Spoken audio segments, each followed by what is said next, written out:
to another installment of weekly astrology, as well as my favorite time of year, and that is the Aries new moon. So that's what we're going to be talking about this episode. So if you are new, welcome. I hope you stay for the video and consider liking and subscribing. And if you've been here for a while, thanks so much. It's great to have you back. All right, Aries new moon. We have just a little bit of Aries in the sky this week. Six planets, including Chiron, if that is what you use. So some astrologers do utilize the energy and influence of Chiron, and some people don't. So this is a great time of year. Yes, it's tough energy. It's tough energy globally, geopolitically, and the energy of this new moon chart is not easy. It is a bit tough, but I believe we are all tougher. And so my intention with this video is to perhaps help guide and inspire you to get back to the true self, get back to your own desires, to maybe try and cut away, burn away, sever all that airy stuff from a lot of the noise, from a lot of the astrological anxiety and due to many other things that are out there right now. Because there's a lot of stuff out there on the planet right now we have absolutely no control over. I don't move the planets, and I know you certainly don't. However, we can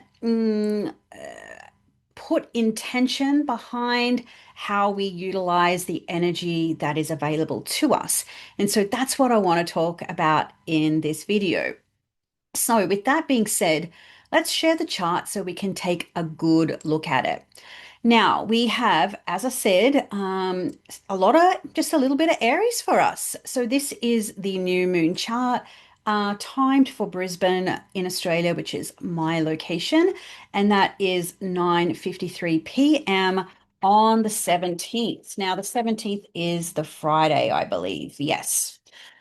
Okay, so Neptune, Mercury, Mars, Saturn, Chiron, as well as the Sun and the Moon are all gearing up to make at least one particular house of our birth charts exceptionally busy.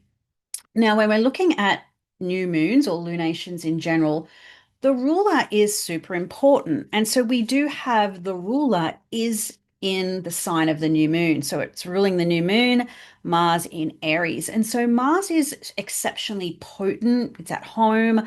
It's doing the Lord's good work, so to say, so to speak, in the sign of Aries. But as you can see, it is grinding up against that planet Saturn. And this is where I'm coming from with the idea of this is a tough chart. Mars Saturn aspects are not fun. Mars Saturn, Mars is kind of saying, yeah, I'm going to do this thing. I want this thing. And then Saturn says, no, you don't. You've not earned it. You have not earned your stripes, so to speak. Now, I could go on and on about that, but this is starting a new 2-year cycle of challenge, of difficulty. Now, Mars in Aries is strong, it's potent, its sword is sharp, whereas Saturn feels like authority, a cranky father, a grumpy old man who is past his use by date and just wants to kind of assert authority rather than handing it over. I'll come back to that idea in a moment because I watched a show on telly recently and I thought, wow, this is so potent for the energy of this new moon. We've also got Jupiter forming a square aspect, technically, um, just a whole sign square to the energy of this lunation. Now, Jupiter is really potent in uh, Cancer. It's newly direct, so it's kind of gaining a bit of speed and momentum and a little bit more oomph to it. So this is very helpful. This is going to help you maybe get the right resources, get the right advice, get the right wisdom, or strengthen faith, strengthen belief, strengthen optimism and hope despite the challenging energy of this lunation. So, in some instances, too, Jupiter, because we all know Jupiter has the capacity to expand what it touches. That's kind of basic Jupiter signification 101. That being said, though, just because Jupiter is exalted, it's very happy in Cancer and it's a benefic, just because something's being expanded doesn't necessarily mean it's always good. However, sometimes things get expanded, sometimes things get broken, so we can then double down on our goals, double down on our desire, double down on faith, on belief and hope, and all of those kind of Jupiter significations. So that's probably, to my mind, where a lot of the challenge is right now. When there's a lot of energy, where everything feels hopeless, where everything feels harder than it was just a handful of years ago, we have no other choice right now other than to double down on our own selves. And you could call that selfish, and so what if it is, But, we've got to put our own mask on first, if the plane is crashing. That is just basic stuff, right? So if you're not good to yourself, you're good to no one else. That's sort of 101 survival stuff. So another feature of this chart is what's happening over in the energy of Taurus. So Uranus is only days away from leaving Taurus, for any of our lifetimes. So 29 degrees, and the ruler is Venus, and she is going to be ushering the Uranus, who she's been hosting for the best part of what, 7, 8 years now. She's going to be carrying Uranus over the threshold. Now, if you think about what your life was like, what life in general was like back in May of 2018, when Uranus first moved into Taurus.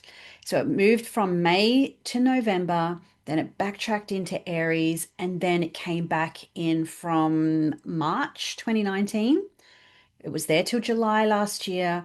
Uh, and now we're getting that final ingress in Gemini.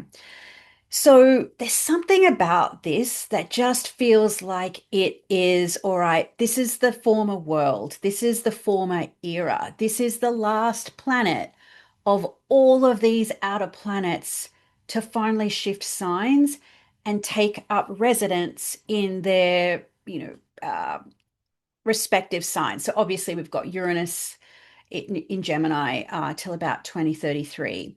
We've got Neptune in Aries. We've got Uranus in Pluto. Oh, sorry, I keep saying Uranus. Pluto in Aquarius. So, this is the mainstay now. This is what it is.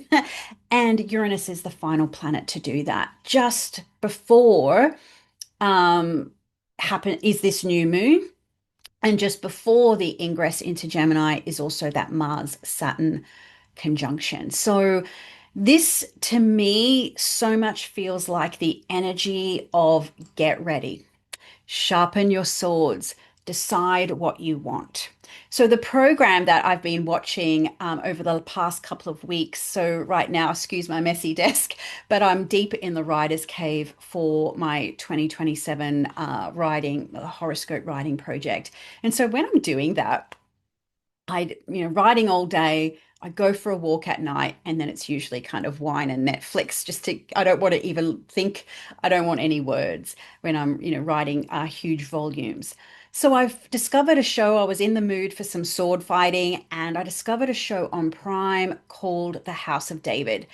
Highly recommend it. And then that got me really thinking a lot more deeply about not only this chart, this new moon, this era that we're moving into, but also a lot of the religious and spiritual traditions that happen in the month of Aries. But also the story, because this whole show is around the biblical story of King David. So King David, if you're unaware, was the anointed king of Israel, and he was the king that founded the city of Jerusalem. He also wrote Tefillim, which is in the Christian tradition, the Psalms, and So he was just a simple shepherd, tending the flock, and was anointed by God to become the king. So, yes, there's a big goal for you to become the king of Israel, anointed by God. I mean, what an honor, right? So whether your goal is a lot less historical than that, it might just be to pay off your mortgage, lose a few kilos, find the love of your life. Those things are still huge, massive goals and very much attainable. But usually, what happens when we decide, when we have a desire, when we decide we want XYZ, then we have an obstacle or a block put in our way, aka Saturn. And so the story of David was he was anointed by God to become the king. And God just didn't give him the throne, he gave him Goliath, the giant of whom he had to slay. Interesting Mars analogy, according to the program, because this was around the time historically where we were coming out of the Bronze Age and into the Iron Age. So the weapons forged with iron were so much stronger than the weapons forged with bronze. So there's another kind of symbolism there where perhaps we need to enlist different weapons, metaphorically speaking.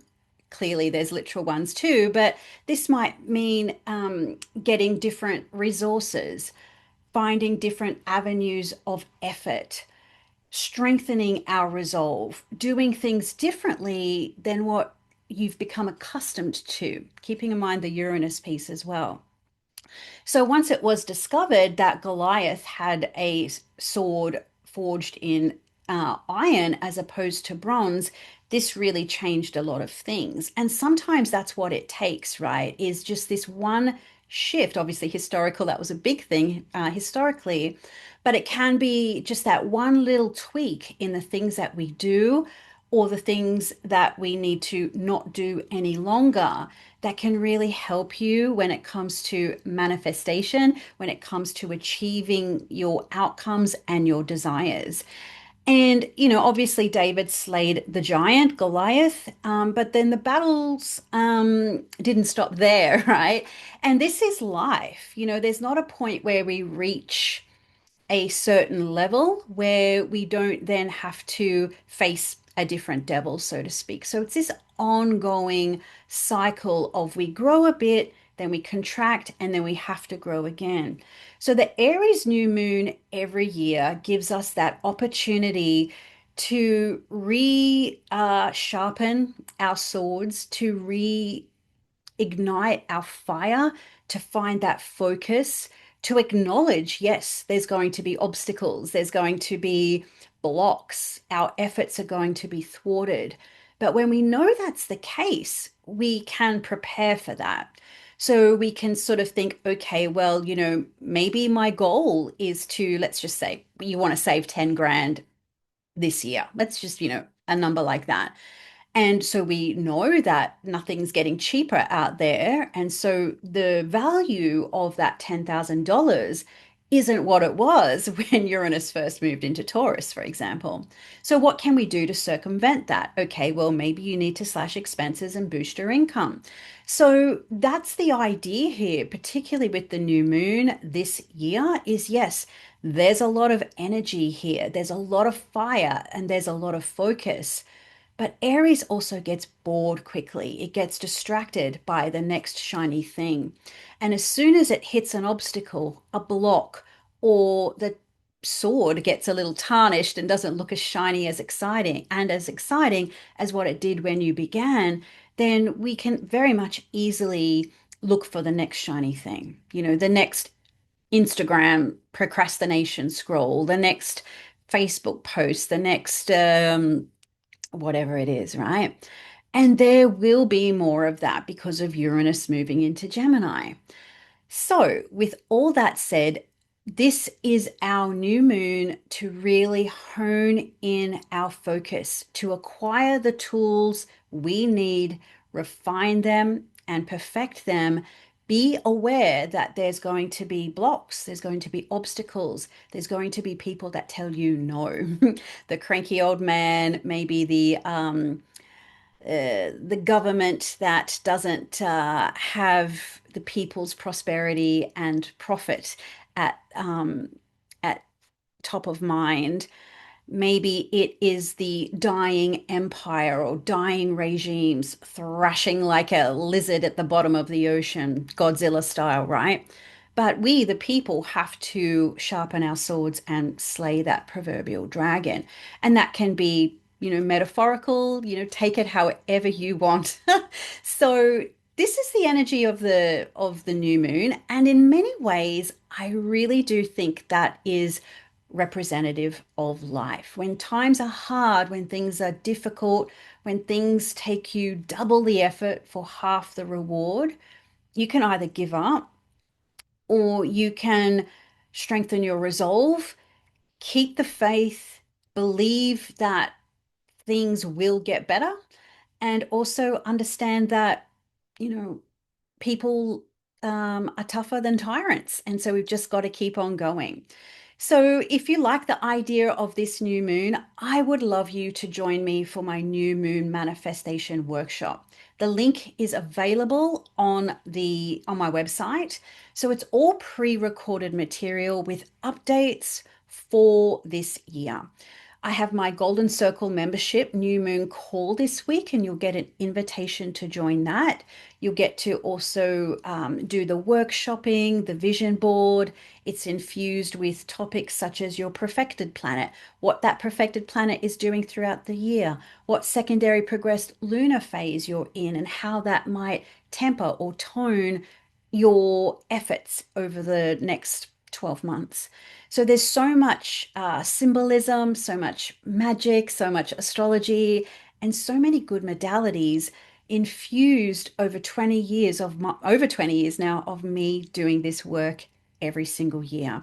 It's fun, it's creative, and it brings just kind of a little bit of practicality back to the astrology and just kind of helps, I guess, reignite the spark, add a little fuel to the fire. Yes, fuel's an issue for us all right now, but we've got to stoke our own fires because I guess no one's stoking them for us, right? So that link will be in the description box below. I would love to have you join us and kind of get excited. What other choice do we have right now other than to focus on what we want, what our desires are, and just go all in? When all else is gone, when all hope is gone, Slipknot style, we just got to keep on keeping on. So I hope you found that a little bit helpful, a little bit inspiring, maybe helping you to just diffuse a lot of the astrological and real anxiety that's there at the moment. Jupiter's in Cancer, Venus is in Taurus, Mars is in Aries, and the Sun is exalted in Aries. So there's a lot of good planetary energy in the mix, despite the combinations presenting a challenge or two. So until next time, I hope you have a fabulous week, and I really do hope to see you in my most sort of creative, fun, and favorite thing to do all year, astrologically speaking, and that's the Aries new moon. So until next week, happy new moon to you, and I'll see you next time.